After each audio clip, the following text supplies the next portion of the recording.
මේ කාලේ big match කාලේ. බිග් මැච් කාලේ කියන්නේ බිග් මැච් වලින් රටම උණුසුම් වෙන කාලයක්. ඒ කාලේට පාසල් ප්‍රේමියෝ විශේෂයෙන්ම අර කතාවට කියනවා ඉස්කෝලෙන් අයින් නොවෙච්ච ආදි ශිෂ්‍ය වගේ කට්ටියක් ඉන්නවා. ඒගොල්ලොන්ට මේ කාලේ ලංකාවේ නෙවෙයි ලෝකේ කොහේ ඉඳියත් තමන්ගේ ඉස්කෝලේ බිග් මැච් එක අමතක කරන්න බෑ. ඒගොල්ලෝ කොහේ ඉඳියත් එක දවසක් හරි බිග් මැච් එක බලන්න එනවා. හැබැයි එහෙම නෙවෙයි එක දවසක් එක අවුරුද්දක් දෙකක් තුනක් පහක් 10ක් නෙවෙයි. අවුරුදු 47ක් තිස්සේ එක අවුරුද්දකවත් එක බිග් මැච් එකක්වත් මිස් නොකරපු කෙනෙක් ඉන්නවා කියලා කිව්වොත් සමහර විට ඒක ලංකාවේ බිග් මැච් ඉතිහාසයේ එක පාසලක නෙවෙයි ලංකාවේ බිග් මැච් ගහන සියලුම පාසල්වල ගත්තොත් ඒ හැම පාසලකටම නැති වාර්තාවක් වෙන්න පුළුවන්. එහෙම කාටවත් නැති වාර්තාවක් විය හැකි දෙයක හිමිකරුවා මාත් එක්ක ඉන්නවා. ඔහු තමයි රවීන්ද්‍ර ගුණවර්ධන. රවීන්ද්‍ර අයියා කියන්නේ මහින්දේ අපේ ඉස්කෝලේ ප්‍රධාන ශිෂ්‍ය නායකයෙක්. ඒ වගේම තමයි මේ අවුරුදු 47ක් තිස්සේ මහින්ද රිච්මන්ඩ් බිග් මැච් එක මිස් නොකරපු කෙනා. ආයිබන් ගුණවර්ධන අයියේ. ආයිබන් සංජය. අයියේ මේ බිග් මැච් ගැන කතා කරනකොට මහින්ද රිච්මන්ඩ් බිග් මැච් එක මුලින්ම බිග් මැච් එකක් බැලුවේ මොන අවුරුද්දේද මතකද ඒ පළවෙනි බිග් මැච් එක? බිග් මැච් එක සම්බන්ධ සම්පූර්ණ පරිපූර්ණ මතකයක් මට නැති වුණාට මට මතකයි මම විද්‍යාලයට ඇතුළත් වුණේ 1979 එක වසරට. ඒ කියන්නේ ඒ කාලේ අපි කියපු විදිහට බාලාංශ පන්තියට. නමුත් 79ට කලින් 78 වසරේ තමයි මම මුලින්ම බිග් මැච් එකක් බැලුවේ. මොකද මගේ වැඩිමහල් සහෝදරයා එතකොට ඉස්කෝලේ ශිෂ්‍යයෙක්ව හිටියා. මට මොකක්ද උනේ කියලා හරියටම මතක නැහැ. නමුත් මට හොඳින් මතකයි අවසානයේ මම හිතන්නේ 78 බිග් මැච් එක මහින්දේ ජයග්‍රහණය කළා. ඊට පස්සේ වසර 20 සෑහෙන කාලයක් කවුරුවත් ජයග්‍රහණය නොකර තිබුණ බිග් මැච්. මට දැන් මතක් වෙන්නේ ඒ ජයഘോഷා නගපු ආකාරය තමයි ඔළුවේ තියෙන්නේ. ඒ ඇරෙන්න මැච් එක පිළිබඳ ලොකු මතකයක් නැතත් 1978 බිග් මැච් එකේ අවසන් දිනේ බිග් මැච් එක බලන්න ගියා මමයි අයියයි මං හිතන්නේ අපේ මේ මමයි අයියයි ගියා තාත්තා තමයි එක්කගෙන ගියේ. ඒ කාලේ මට මතක විදියට ශිෂ්‍ය කූඩාරම් සහ ආදි ශිෂ්‍ය දෙමාපිය කියලා කූඩාරම් වර්ග දෙකක් තිබුණේ නැහැ. ඒක පසු කාලීනව 80 දශකයේ මුල ආපු එකක්. මට හිතෙන විදියට ගුණතිලක විදුහල්පතිතුමාගේ කාලේ පටන් ගත්ත දෙයක් මහින්දයේ. ඒක තමයි මගේ පළවෙනි මතකය බිග් මැච් එක සම්බන්ධව තියෙන 1978 වසරේ. 78 ඉඳලා එතකොට මේ දක්වා එක බිග් මැච් එකක්වත් මිස් කරේ නෑනේ. ඔව් මං හිතන්නේ විද්‍යාලේ ඉන්න කාලේ නම් බිග් මැච් එක දවස් දෙකම බැලුවා. බිග් මැච් එක විතරක් නෙමෙයි අපි මේ සීසන් එක ඒ කාලේ පටන් ගන්නේ පෙරෙඩ් එකත් ඊට ටිකක් පසු ආපු දෙයක්. ආදි ශිෂ්‍ය ක්‍රිකට් තරගය බිග් මැච් එක ආදි ශිෂ්‍ය ක්‍රිකට් තරගය සුහද විවාදය බිග් මැච් එකේ දවස් දෙක ඒ සියලු දේම අපි බලන්න පුළුවන් වුණා විද්‍යාලේ ඉන්නකන් සහ බොහෝ විට විශ්වවිද්‍යාලේ ඉන්න කාලය ඇතුළත. ඊට පස්සේ ඉඩ ලැබුණු හැම අවස්ථාවක් ඊට පස්සේ අනිවාර්යයෙන්ම තිබුණු හැම බිග් මැච් එකකදීම අඩුම තරමේ එක දිනයක් හෝ එක දිනයක වරුවක් හෝ බිග් මැච් එක බලන්න මම පැමිණුණා. මට ඒ හැකියාව ලැබුණා. මේ ඒක මමත් හිතනවා මගේ භාගයක් කියලා. මේ වෙනකන් පවත්වපු බිග් මැච් වලින් එකක්වත් මට මිස් වෙලා නැහැ. මම මතක විදියට 2020 වසරේ පැවතුනේ නැහැ කොවිඩ් වසංගතය නිසා. ඒ ඇරුණුකොට මේ එදා මෙදා තුර තිබිච්ච සියලුම බිග් මැච් යම් කාලයකට හෝ මම නරඹන්න මට වාසනාව ලැබිලා තියෙනවා.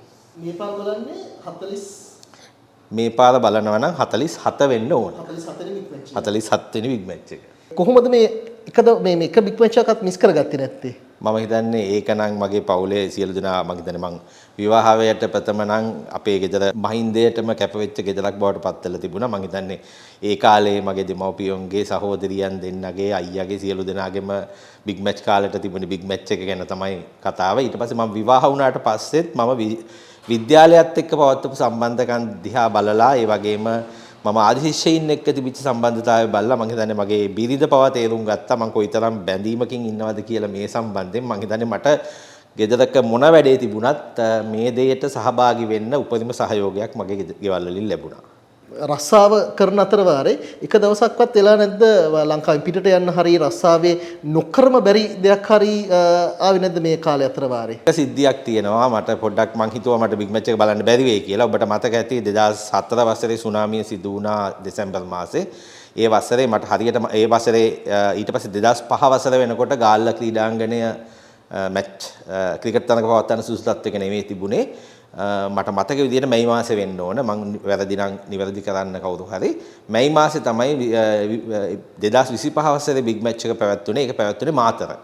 එදින හවස 7 හෝ 8 වෙනකොට මට ඉන්දියාවේ යන්න තිබුණා රාජකාරීමේ කටයුත්තක් සඳහා. නමුත් මම සියලු දේ කලින් සූදානම් වෙලා උදේ වරුවේ 12 වෙනකම් මැච් එක බලලා මම හිතන්නේ ඒ වෙනකොට හයිවේ තිබුණෙත් නැහැ.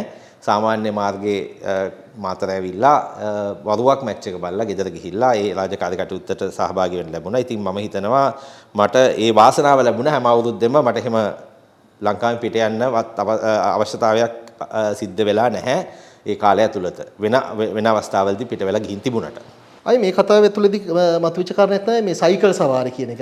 මුල් කාලේ සයිකල් සවාරි තිබුණේ නැහැ කියලා මුල් කාලේ සයිකල් සවාරි ටිකක් ඒක මම හිතන්නේ වර්ධනීය වෙමින් පැවතුණා. අප විශ්වවිද්‍යාලයෙන් ඉවත් වෙන කාලය වෙනකොට සයිකල් සවාරිය තිබුණා. මේ තරම් වාහන ගොඩක් නැහැ.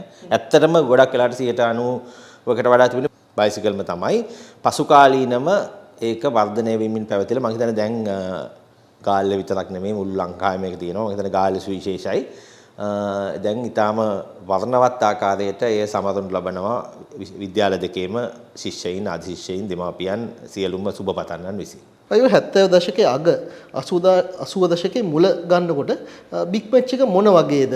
මං හිතන්නේ ඊටාම ලස්සන මේ මතකයන් තියෙනවා. ඇත්තටම ඒකට මුළු දැන් කරන දේවල් ගැන මං හරියටම කියන්න දන්නේ නැහැ. නමුත් මට මතකයි ඒ දවස්වල මාසෙකට විතර කලින් ඉඳන් අපේ අයියලා ඇවිල්ලා අපිව ප්‍රැක්ටිස් කරනවා චියර් කරන්න. පාර්සලේ මොකක් හරි තිබුණොත් ෆ්‍රී පීරියඩ් එකක් බොහෝ විට ප්‍රිෆික්ස්ලා එළියට අපි එක්කගෙන යනවා කොඩියක් අරගෙන මැච් එකේ තියෙන සටන් පාට අපිට කලින් පුහුණු කරනවා. ඒ වෙනකොට ඇත්තටම පාසලේ මුල කාලේදී දැන් මගේ මතකේ පොඩ්ඩක් ගිලිහිලා තියෙනවා අපිට පාසල යන කාලේදී ක්‍රිකට් මැච් එකේ තරඟයට සහභාගී වෙන කියන්නේ කණ්ඩායමේ සහභාගී වෙන සියලු දෙනාගේම නම් මතකයි අපිට හොඳින්. ඒ නම් වෙනම උන්ගේ දක්ෂකම් කියලා අපිව පුරුදු කරනවා මේ සටන් පාට මේ ජයഘോഷා කරන්න සටන් පාට කියන්න. මම හිතන්නේ ඒක මම හිතන්නේ සතියකට විතර කලින් විද්‍යාලයත් ඒකට ඉඩ දෙනවා. ඒ කියන්නේ බිග් මැච් පවත්වන සතිය සඳුදා ඉඳන් ඒ දේ කරන්න ඉඩ දෙනවා. ඒක මම හිතන්නේ දැන් වගේ නෙමෙයි අති විශාල සහභාගීත්වයක් දැන් වගේ නෙමෙයි කියන එකට සමා වෙන්න දැනුත් නැත්තේ නැහැ. නමුත් මම හිතන්නේ පාසල් ළමුන්ගේ විශේෂයෙන්ම ප්‍රාථමික අංශයේ ළමුන්ගේ සහ අනිත් සියලුම ළමුන්ගේ උපරිම සහභාගීත්වය මම හිතන්නේ ඒ දවස්වල 10 පිරි ඉතිරි යනවා. ඒ තරමටම සහභාගීත්වයක් තියෙනවා. ඊටාත්ම උද්‍යෝගිකකින් තමයි හැමදෙනාම එන්නේ. ඒක එක දෙයක්. ඒත් එක්කම මට මතක් වෙන්නේ ඒක මේ අර දැන් තියෙනවා අපි දැක්කා ෆස්ට් ෆ්ලැග් ඒ දවස්වල ඒක මේ තරම් උත්සවාකාරී විදියට නෙමෙයි. ඒ දවස්වල මම හිතන්නේ අපි කරේ රසවත් මතකයන් තියෙනවා කොටු තාප්පේට නැගලා ක්ලොක් ටවර් එකේ ඔතලෝසු කණුවේ කොඩිය ගහන එක තමයි අපි කරේ. එතෙන්දි කරේ එක විද්‍යාලයකට වඩා කොහොම හරි හොඳින් ලස්සනට කරන්න. නමුත් පසු කාලීනව මම හිතන්නේ ඒකට අවසර දුන්නේ නැහැ. ඊට අමතරව මට මතකයි වසර ගණනාවක් තිබුණා කොටු තාප්පය මත ඉවත් කළ හැකි ද්‍රව්‍යයන්ගෙන් සටන් පාට අලවනවා. ඒකත් ඉස්සර බිග් මැච් කාලෙදී තිබිච්ච දෙයක්. ඉතින් එතකොට ඒක පුදුම අත්දැකීමක්. අපි එතකොට උසස් පෙළ ශිෂ්‍යයින් සමහරලාට 10 කමිටි එක අවුරුද්දක ශිෂ්‍ය නායකයෝ ඊට අවුරුද්ද ප්‍රධාන ශිෂ්‍ය නායකයා මම හිතන්නේ ටිකක් අවදානම් දැන් සැලකලා බැලුවහම උඩ ඉඳන් වැල්වල එල්ලලා ඊටාම ලස්සනට විද්‍යාල දෙක එක්කෙනෙක් එකක් කරනවා අනිත් එක්කෙනා තව එක්කෙනෙක් කරනවා. සමහරලාට සටන් පාට එකකට එකක් අර උත්තර දෙන විදිහේ හරි විනෝදාත්මක සටන් පාට. මට එකක් මතක් වෙනවා එකපාරක් මම හිතන්නේ අපේ කණ්ඩායමේ ඒ තරම් හොඳ මට්ටමක තිබිච්ච වසරක් නෙමෙයි ඒක. අපි බලාපොරොත්තු වෙන්නේ නැහැ හොඳ මේ හොඳින් ක්‍රීඩා කරයි කියලා. මට මතකයි රිච්මන්ඩ් විද්‍යාලයේ දාලා තිබුණා නිහඬතාවය ජයග්‍රහණයේ පෙර නිමිත්තයි කියලා. ඒ කියන්නේ බොහොම සද්ද නැතුව මහින්ද හිටින කතාවක් තමයි වුන් එකෙන් මං හිතන්නේ කියන්න බලාපොරොත්තු වෙන්නේ. නමුත් ඒ දවස්වල මං හිතන්නේ අපිට හිතුණා ඒකට පොඩි විහිළුවක් කරන්න උන්ට. අපි දැම්මා මේ ඔවුන් නිහඬව ඉන්න වගේ අදහසක් එන විදියට අපි දැම්මා නිහඬව සිටින තාක්කල් මෝඩයාත් පඬිතේකි කියලා. මේ ආකාරයෙන් ඊටාම ලස්සන විදියේ එකකට එකක් උත්තර ප්‍රතිඋත්තර දෙන විදියේ ලස්සන සංවාදයක් එතනින් ගොඩ නැගුණා. ඒක තවත් එකක් මේ මතකයන් අතර. ඒ වගේම තවත් මතක ගණනාවක් බිග් මැච් එක සම්බන්ධව අපිට තියෙනවා. අය මේ බිග් මැච් අතරින් මේ අමතක නොවෙනම බිග් මැච් එක මොකද්ද? ඇත්තටම මට අමතක නොවන බිග් මැච් ගණනාවක් තියෙනවා. විද්‍යාලේ ඉන්න කාලය ඇතුළත මට අමතකම නොවන බිග් මැච් එක උනේ අපේ සියවස වසරේ බිග් මැච් එක. ඇත්තටම එතකොට මම ප්‍රධාන ශිෂ්‍ය නායකයා නෙමෙයි. මොකද සියවස වසර පටන් ගන්නේ මාර්තු සියවස සැමරුම් පැවතුනේ මාර්තු ඉඳන් ඊළඟ මාර්තු වෙනකම් මම ප්‍රධාන ශිෂ්‍ය නායකයා වුණේ මැයි මාසේ අග වෙනකොට. එතකොට නමුත් සියවස බිග් මැච් එක විදියට අපි සැලකුවේ ඒක. ඒ අවස්ථාවේ මම හිතන්නේ මහින්ද කණ්ඩායම එතන හොඳ කණ්ඩායමක් නෙමෙයි. සාපේක්ෂ වශයෙන් හොඳ කණ්ඩායමක් වුණේ නැහැ. මොකද රිච්මන්ඩ් විද්‍යාලය කියලා තිබුණා කොහොම හරි මහින්ද සියවසේදී රිච්මන්ඩ් එක දිනනවා කියලා. මොකද ඒකට හේතුනේ රිච්මන්ඩ් විද්‍යාලයේ සියවසේදී රිච්මන්ඩ් විද්‍යාලය පරාජය කළ තිබ්බ මහින්දය.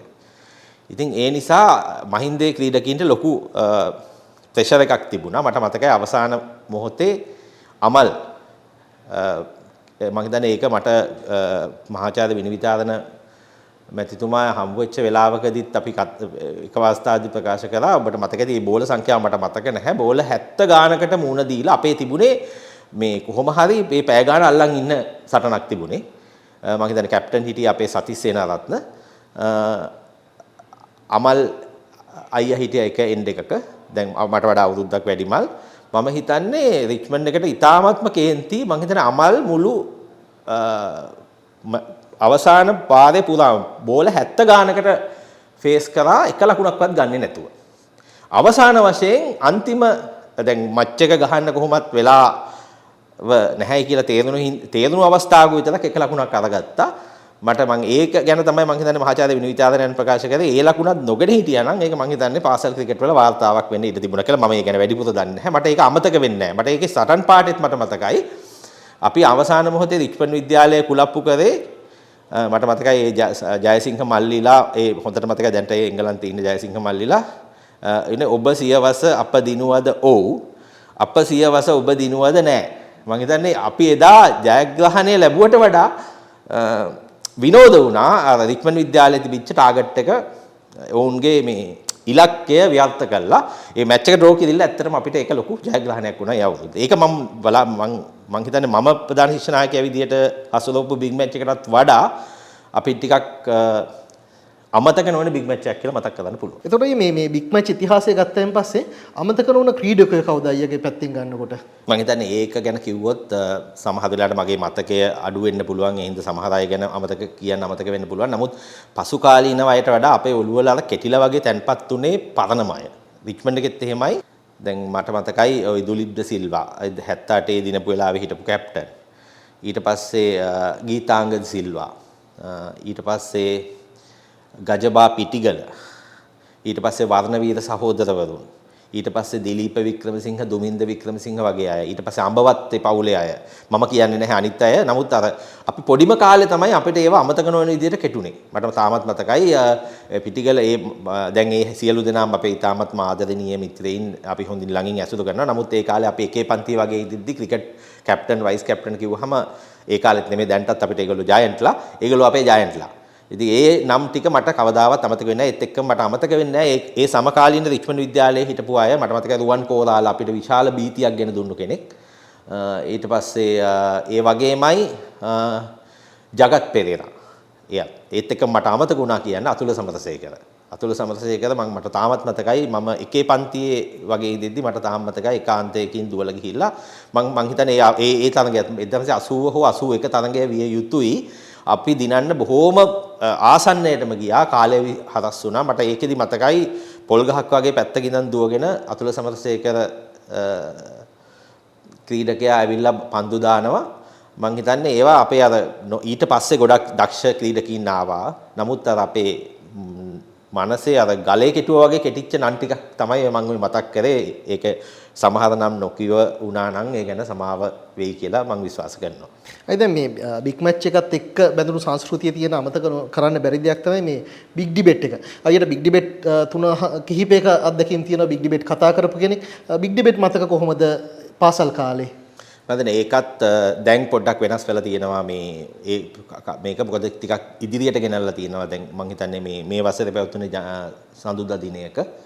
නමුත් වෙනදා සාමාන්‍යයෙන් තියෙන්නේ ඕල් බොයිස් මැච් එක තියෙනවා බ්‍රහස්පතින්දා දිනේ. බ්‍රහස්පතින්දා රෑ සුහද විවාදය තියෙනවා. ඊට පස්සේ සිකුරාදා මැච් එක තියෙනවා. ඊට පස්සේ සිකුරාදා සෙනසුරාදා ඊට පස්සේ නයිට් එක තියෙනවා. ඊට පස්සේ ඒජීම් එක තියෙනවා. ඒ දිගටම ගියා.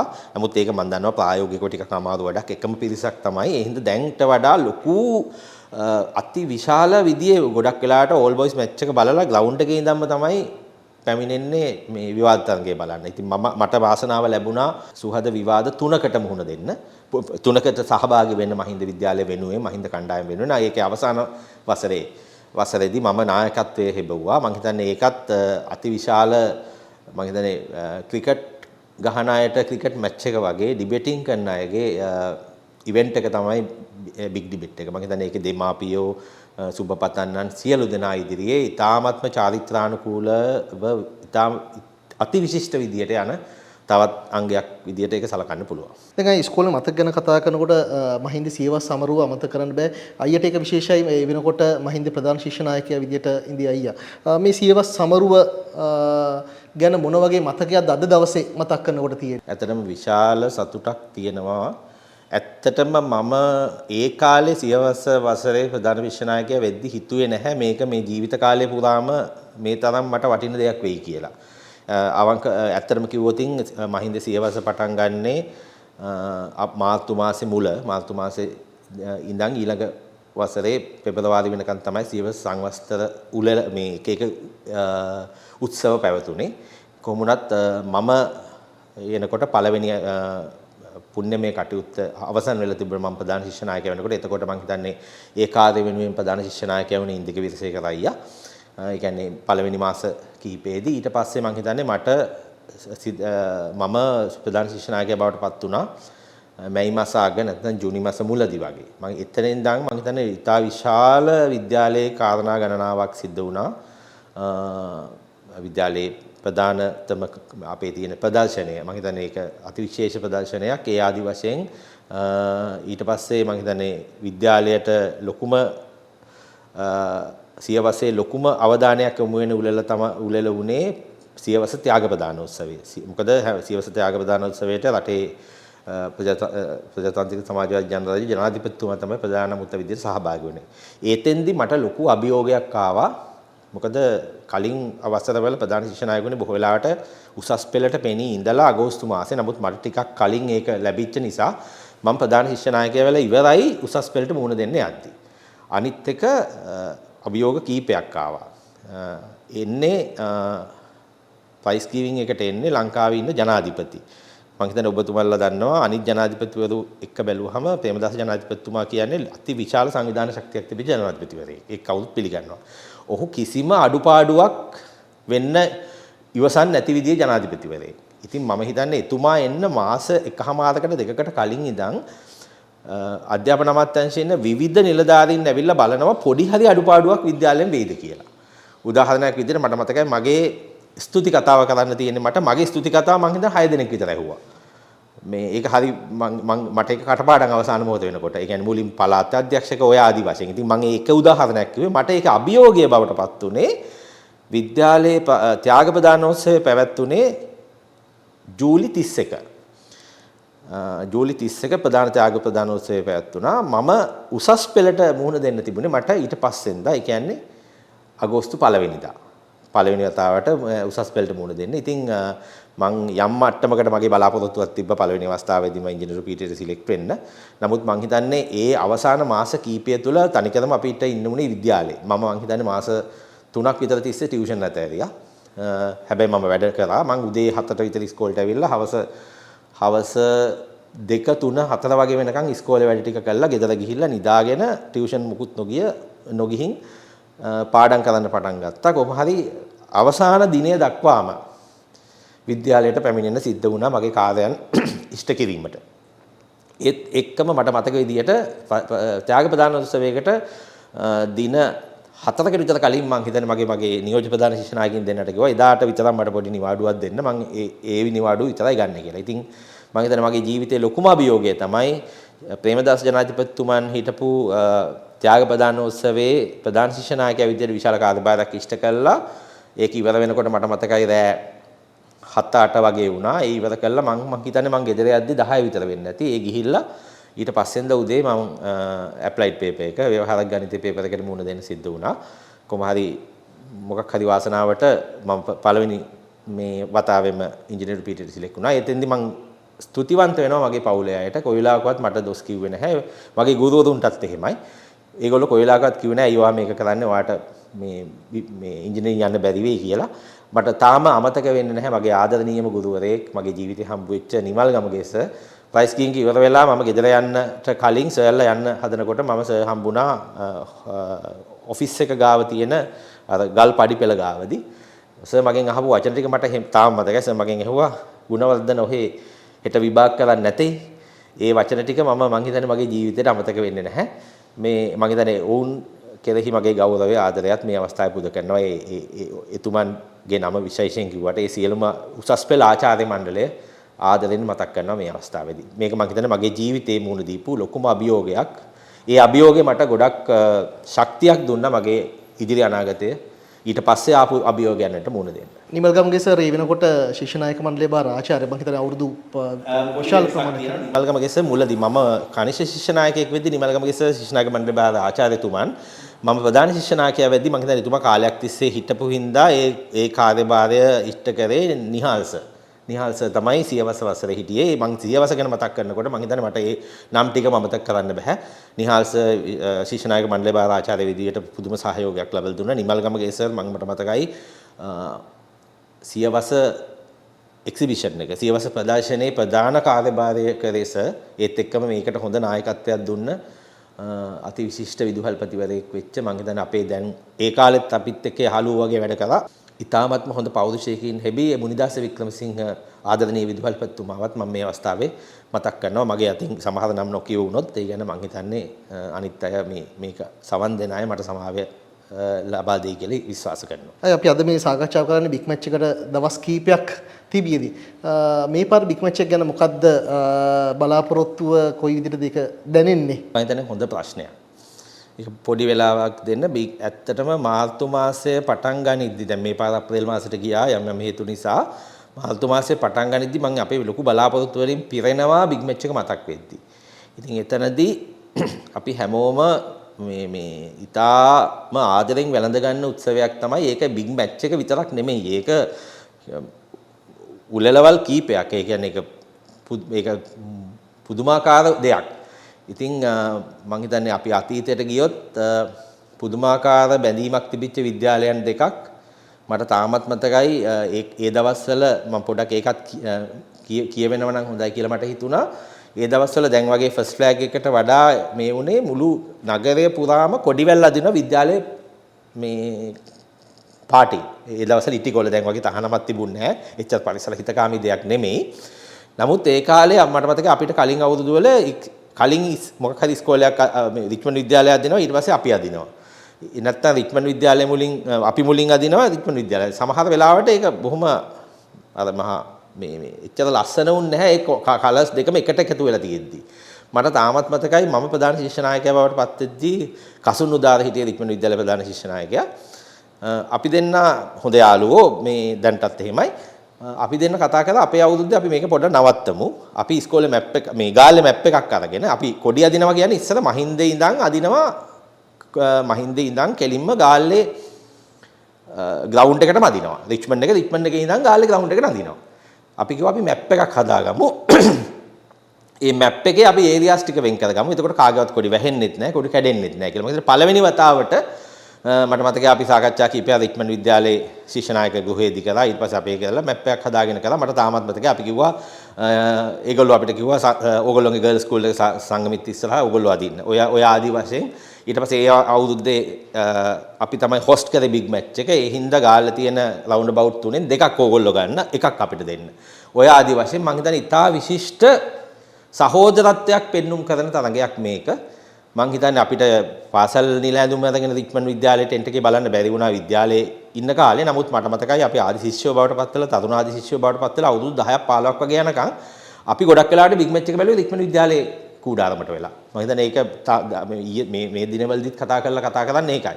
ඉතින් මං කියන්නේ මේ අන්න ඒ වගේ පුදුම ආදරණීය බැම්මක් තිබිච්ච එකක්. මං හිතන්නේ අපි හැම වෙලාවෙම උත්සාහ කරන්න ඕන ලොකු ගිවිසුම් මේවා මගින් මේක සංකීර්ණ කරගෙන මේ ආදරණීය බැම්ම අඩු කරගන්න නෙමෙයි, පුළුවන් තරම් මේ ආදරණීය බැම්ම වැඩි කරගෙන මේ තියෙන උලෙල මීටත් වඩා සහෝදරාත්මක විදියට ඉදිරියට ගෙනියන්න. ඉතින් යම් ප්‍රශ්න ඇති කරන සියලු ඇති කරන්න සිද්ධ වෙන හේතු ගැන මම දකින්න ටික කනගාටුයි. ඉතින් ඒ සියලු දෙනා මම හිතන්නේ ඒකට හැම කෙනෙක්ම කිව යුතුයි. මම හිතන්නේ විතර්ක නැතුව කෙසේ හෝ මේ ආදරණීය බැඳීම පවත්වාගෙන යන එක තමයි මම හිතන්නේ මම බලාපොරොත්තු වෙන්නේ ඉදිරියේදී. ඒ තා කොච්චර කාලයක් බිග් මැච් බලන්න මේ විදියට නොකොඩවා බලන්න බලාපොරොත්තු වෙනවද? හොඳ ප්‍රශ්නයක්. මම හිතනවා මගේ ජීවිතයේ හැම දිනකම මට අවස්ථාව ලැබෙන හැම අවස්ථාවකදීම මම බලාපොරොත්තු වෙනවා මට ඒ ශක්තිය සහ වාසනාව ලැබෙයි කියලා. මම හිතනවා ජීවිතයේ තියෙන තුරාවටම.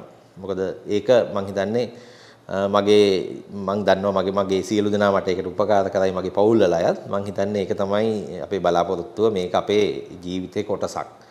මේක අපිට තවත් එක මැච් එකක් නෙමෙයි, ජීවිතේ කොටසක්. අයි චිරාත් කාලයක් මේ විදියට නොකඩවා බිග් මැච් බලන්න ශක්තිය, ධෛර්ය, වාසනාව මහින්දයෙන්ම අයියට හම්බ වෙයි කියන විශ්වාසය තියෙනවා. ඒ වගේම තමයි මේ වාර්තාව මම හිතන්නේ කාටවත් බිඳින්න බැරි වාර්තාවක් බවට පත් වෙලා තියෙවි හැමදාටම. මහින්දේ නමින් මේ වාර්තාව හැමදාම লীලා තියෙවි. අයියේ බොහොම ස්තුතියි මේ බිග් මැච් මතක ගැන කතා කරන්න ආවට. බොහොම ස්තුතියි සංජය.